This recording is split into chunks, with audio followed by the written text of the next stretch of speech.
In 1686, Qing Chinese cannons pounded the Russian fortress of Albazin for weeks on end. Acting on the orders of the Kangxi emperor, a Qing army marched into the freezing, remote reaches of eastern Siberia to seize the fort and halt the expansion of the Russian Tsardom in the region. Yet even with constant bombardment, superior troop numbers, and repeated, ferocious attacks, Qing forces struggled to take the position. This failure was not the result of any inherent weakness in the Chinese army. Instead, it stemmed from a fundamental mismatch between East Asian siege traditions and a Western-style star fortress with bastions. Chinese siege warfare differed sharply from the European approach, which emphasized massive bastion fortifications, carefully planned trench systems, and heavy artillery. In this video, we'll break down why these traditions diverged and explore how early modern Chinese siege warfare operated so differently from its European counterpart. East versus West. Different fortresses, different sieges. Albazin stood in subarctic Siberia, along the Amur, also known as the Hailong River, within a narrow strip of fertile land surrounded by an otherwise brutal environment. In the 17th century, this area lay on the contested frontier between Qing China and the Russian Tsardom. In 1672, Russia claimed Albazin and soon rebuilt it as a modern Italian-style star fortress, an artillery fortress defined by projecting bastions. European engineers had developed this fortress design in the 15th and 16th centuries as a response to increasingly powerful cannons that could easily demolish medieval stone walls. This kicked off an arms race between attack and defense, eventually producing a highly specialized form of siege warfare. These new fortresses were built to absorb artillery fire and eliminate blind spots, ensuring attackers could always be targeted from at least one defensive position. Storming such a fortress head-on was nearly impossible. As a result, besieging armies had to dig complex trench systems that allowed them to inch closer without being annihilated by defensive fire. This style of siege warfare reached its pinnacle in the 17th century under the French military engineer Sébastien Le Presteur de Vauban. He refined both bastion fortress design and the methodical process of capturing them. When conducted properly, a disciplined siege following Vauban's standardized system could eventually bring down any fortress. None of this development occurred in China in the same way. While gunpowder weapons had been used there since the 13th century, the heavy siege artillery common in Europe never truly took root. The precise reasons remain debated, but historian Tonio Andrade, an expert on Chinese gunpowder warfare, suggests it may relate to differences in medieval wall construction. In Europe, city walls were typically tall and relatively thin until the 15th century, making them highly vulnerable to cannon fire. In contrast, Chinese cities had long relied on enormous earthen ramparts that were extremely resistant to artillery damage. Because these walls could easily absorb cannon impacts, heavy siege artillery offered little advantage in China. There was simply no strong incentive to develop or rely on it. As a result, Chinese siege warfare evolved along a very different path. In China, walls were central to urban life from an early period, a fact reflected directly in the language. The same character means both city and wall. Even small towns were surrounded by ramparts, so massive that European city walls looked fragile by comparison. As early as the Longshan culture, around 3000 BC, some settlements already featured walls more than 10 meters thick. By the Qing Dynasty, 1368 to 1644, virtually every important city was protected by enormous ramparts. These defenses were not built like European walls, filled with stone rubble. Instead, they were constructed from layers of compacted earth, faced with brick. In many ways, they resembled later European bastion forts. Because they were primarily earthworks, they absorbed the force of heavy projectiles rather than cracking or shattering like medieval stone walls in Europe. Breaching them with cannons was extraordinarily difficult. This pushed Chinese armies to use artillery, initially catapults, and later cannons, not to break walls, but to target buildings and personnel inside the city. Because these walls could easily absorb cannon impacts, heavy siege artillery offered little advantage in China. There was simply no strong incentive to develop or rely on it. As a result, Chinese siege warfare evolved along a very different path. In China, walls were central to urban life from an early period, a fact reflected directly in the language. The same character means both city and wall. Even small towns were surrounded by ramparts, so massive that European city walls looked fragile by comparison. As early as the Longshan culture, around 3000 BC, some settlements already featured walls more than 10 meters thick.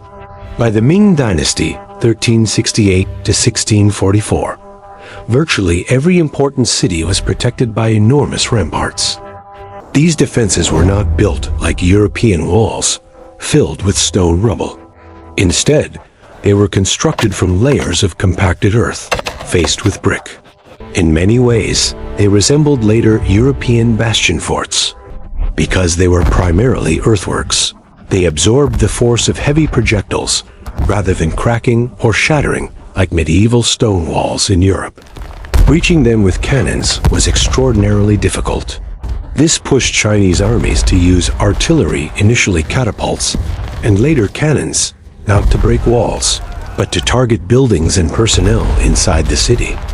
It wasn't until the 16th century that European-style heavy artillery began to spread widely in China. These weapons were known as Red Barbarian cannons, named after the reddish hair of the Dutch and British traders who introduced them. After centuries of refinement in Europe, these cannons were finally powerful enough to seriously threaten Chinese defensive walls. Even so, their adoption took time, and more importantly, Chinese commanders still had to learn how to employ them effectively against Western-style artillery fortresses with bastions.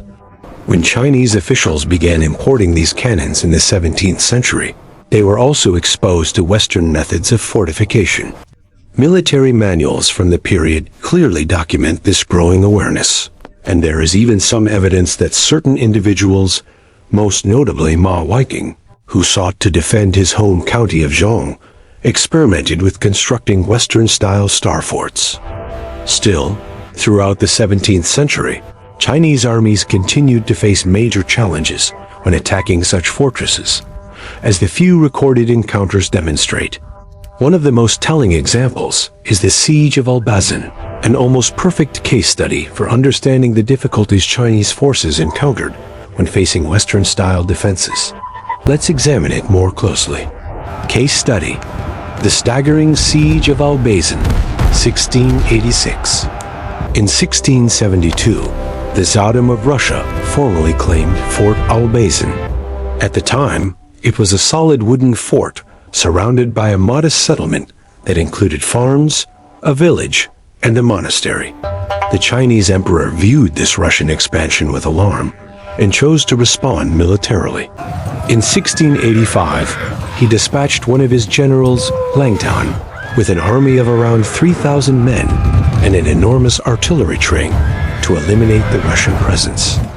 After a brief bombardment, the fortress was so heavily damaged that the Russian commander, Kangxi Albazin, had no choice but to surrender. Langtan subsequently destroyed both the fort and the surrounding settlement. However, once Langtan withdrew his forces, Albazin returned and immediately began rebuilding. Guided by a Prussian soldier, known in the sources as Afanasy Ivanovich Baitin, the Russians constructed a powerful Western-style artillery fortress, complete with earthen ramparts and bastions. The ramparts were reinforced with tightly interwoven roots from bushes and trees, which one contemporary Dutch scholar described as making them as hard as stone and unbreakable. Albazin was now far stronger than it had ever been before. In July 1686, Langton returned to finish the job.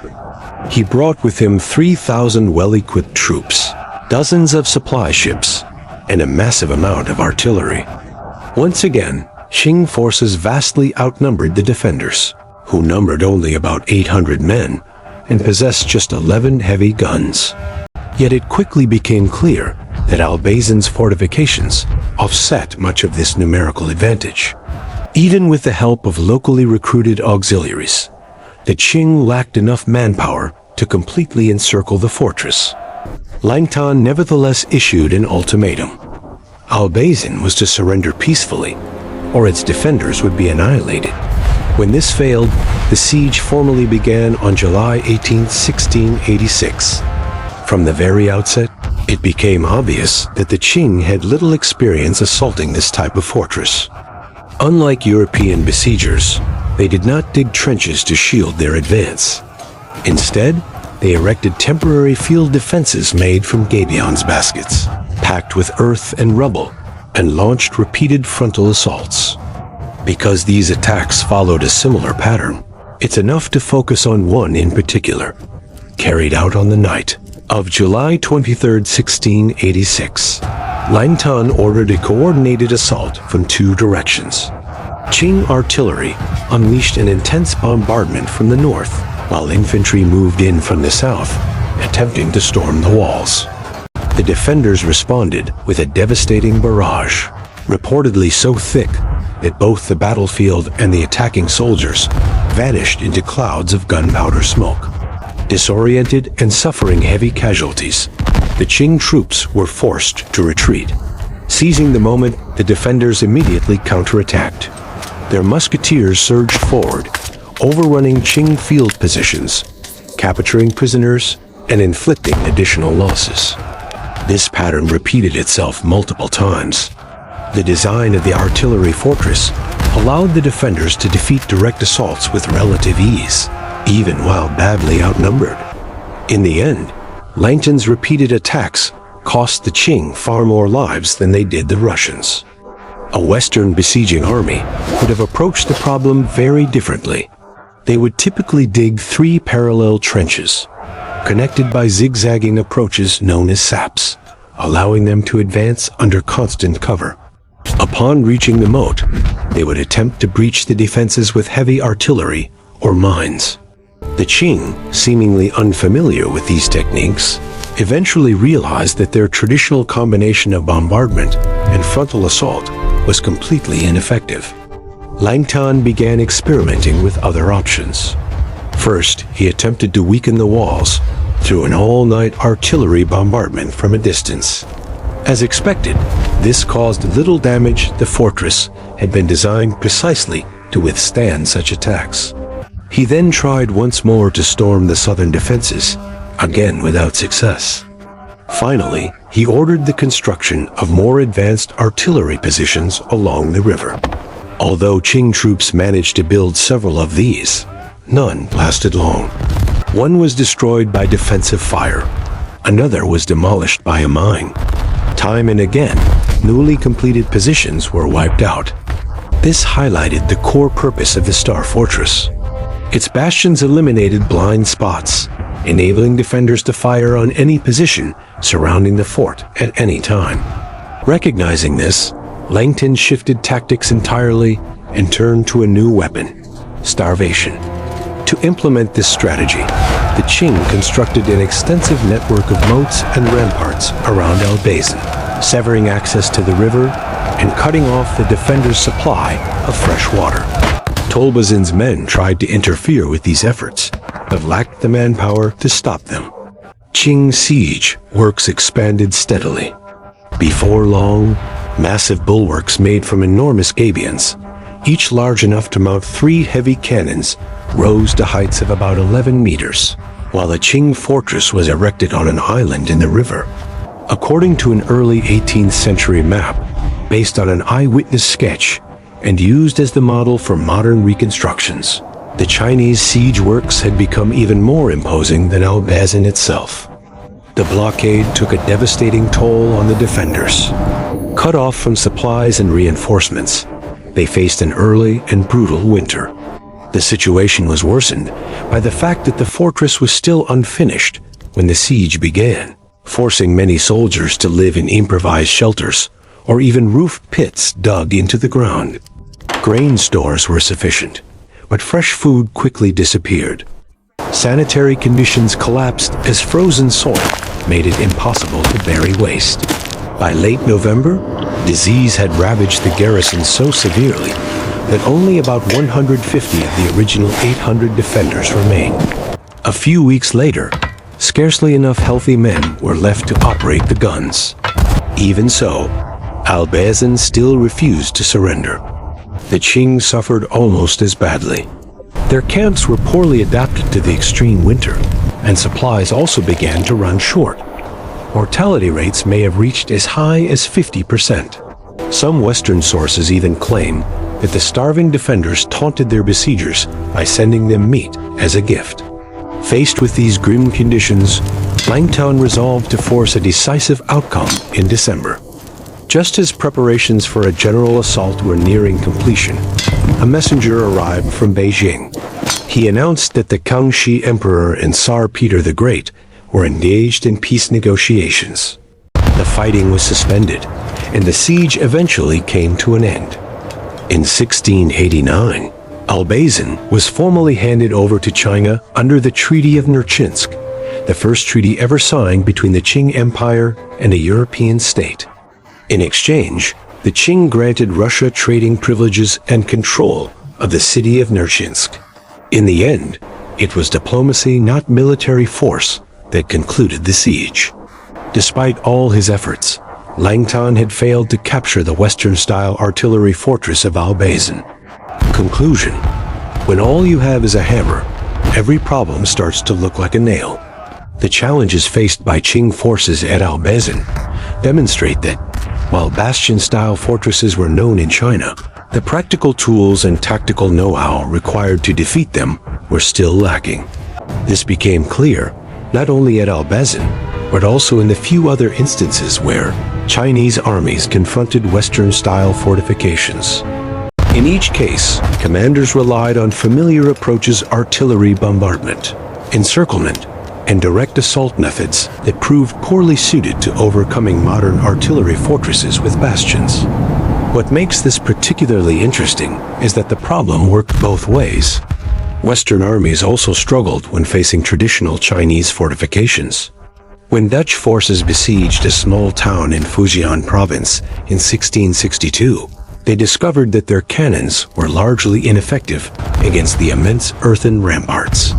Instead, following a more characteristically Chinese approach, they concentrated their fire on the city gates rather than the walls themselves.